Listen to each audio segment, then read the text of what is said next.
We're here with head coach Mike Heimerman as they look forward to the LSU Alumni Gold this upcoming weekend. Before we look ahead to that, I'll ask you about your trip to California. I mean, you said you wanted to give the team a really good special showing there, and you really and how do you think it went? Well, it was a great great meets, I should say. We competed at two meets out there in California, outside of LA, and what I wanted to give the team was a special experience, and I think they got that.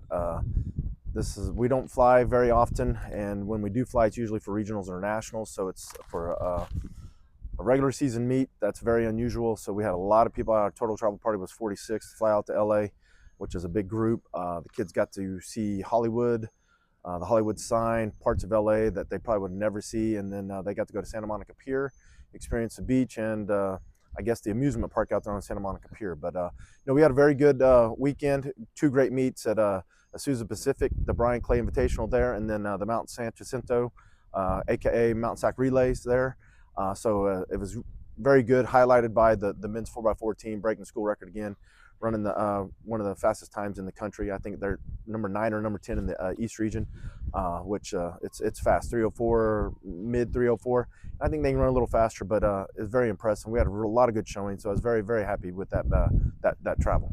Yeah, you brings me to my next question about the relay team. I mean, it seems like they're just continuing to get better, especially on the men's side, and it seems like they just everything just they up their level of competition when the competition is at its best. It previously had the school record against at Florida and now broke it again. I mean, what's so special about this group that competition brings out the best?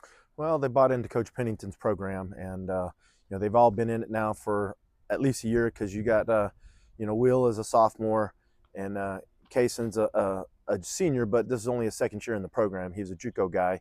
And then this is his fourth year in the program. Now the new one is Charlie. Charlie's only been in the program for a year, so they're all getting used to it. And when I said they could run faster, is Will sat on the guy. He ran right behind the guy and then passed him on the last 25 meters on the home stretch to take the win. If Will had to, he would have ran faster, because he ran a way faster split in Florida.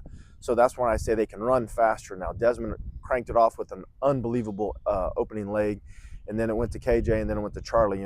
They all can probably run a little bit faster, but that's nor here nor there. But I expect them to run faster when time comes, and that group it's a special group, and I think they have a great shot to go to nationals this year. And on the javelin, Nisha, she was second behind Theodora going in, and then she had a really nice throw to overtake her teammate. I mean, what have you seen out of both those women? Because it seems like they have a nice little friendly competition out there. Yeah, they work really well with each other. They push each other. It was a great opening throw for Anisha. That was her first throw of the meet, and she looked really nice and controlled. It was probably her best technical throw of the year, and that's why it went as far. Then after that, she was trying to throw to the other end of the stadium. That's why her marks weren't quite as good. If she would have stayed relaxed and used the same technique with a little more energy, I think she'd have probably been close to her PR. But we're learning some things. She's still learning. This is her first year in the program, and so we're still getting to know some things. But it was a good day for her, and I think she's got more in her. She's got 2 years left, or a year left this year and the next year. So we still got some things, and Theodora is learning some stuff still. She's only been in the program 1 full year, because she came in January. But those two push each other, and they tease each other, and they're great workout partners. So they're only going to get better and better each for the rest of this season and next year. And she hasn't talked about it as much as others, but Thea Rink, she had a really nice performance at Louisiana Tech. She had three PRs as well. I mean, it seems like she's gotten better with every meet. Yeah, she's getting better and better. What was impressive is her 400 hurdles. She ran her PR 61 something, and she was in lane 1. and that's just a tight lane to run that in. So if she'd have been in lanes 3, 4, or 5, or even 6 or 7, she'd have ran faster, uh, which is a good thing for her. You know, that was a huge confidence builder because I think she ran over a second faster, and she's only ran it like 3 times that race, 2 or 3 times. So the more she runs it, the more she's going to get better with it. And you know, her other events for the multis for the HEP is, you know, she's getting better with that stuff. And you know, she's only been here for the year. We only got her for a year because she's a grad transfer, but you know, she's making the most of it, and I think she's going to continue to keep improving each and every day. Someone you work really closely with, Taraj, another he is a conference field male field athlete of the week. I mean, it wasn't a PR, but what's to say about him that he doesn't have to go get a PR, but he's still out there winning awards. Well, you know, the meet he got to throw out was the Brian Clay Invitational out there at Azusa Pacific, and we threw in another tailwind. So 3 of the 4 meets he's thrown in a tailwind, which is not good for the discus. You want to throw into a headwind. So it was a very, very tough conditions. He was really the only thrower that threw over 50 meters. I think there was 2 other guys that threw over 50 meters in that field, and I think really there was 11 or 12 guys that had thrown over 53 meters going into the meet. So for him to still throw almost 54 meters and no one else throwing barely 50 is huge for him. But he just needs the right conditions to throw really, really far.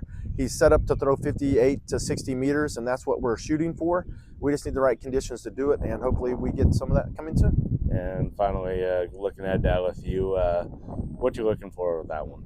Hopefully staying dry. A lot of rain in the forecast down there in Baton Rouge on Saturday. You know, we'll see, because Mother Nature, you just never know until the day of. So it's we'll see. We'll go down there and see if we can run fast. It's a great place to run. Mondo facility. They've had some really good throws down there this year. LSU's got some phenomenal discus throwers, so hopefully they got some good wins. It's not a place known for throwing, but discus throwing, or at least there at their facility. But they've had some men and women throw very, very far this year. So we're just looking forward to going down there, getting a good competition in, and hopefully improving some marks and staying dry. Yeah, thank you, Coach. Thank you.